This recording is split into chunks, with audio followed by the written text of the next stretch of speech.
Hello everyone, how are you doing? This is MD Tech here with another quick tutorial. In today's tutorial, I'm going to show you guys how to go about reactivating a temporarily deactivated Facebook account from your mobile device, so from your iOS or Android phone. So this should hopefully be a pretty straightforward process here, guys. And without further ado, let's go ahead and jump straight into it. So all you have to do is open up the Facebook app and select your profile icon on the top right. Then you want to go down and select the Settings and Privacy button to expand that section. And then select the Settings button. Go underneath Account Center and select See More in Account Center. Scroll down underneath Account Settings and select Personal Details. Select Account Ownership and Control. Select the Deactivation or Deletion button.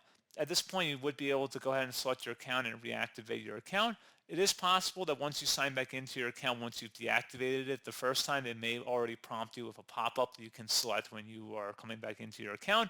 You're more than welcome to follow along with that. However, as a good backup, you can easily come back into here to reactivate it as well.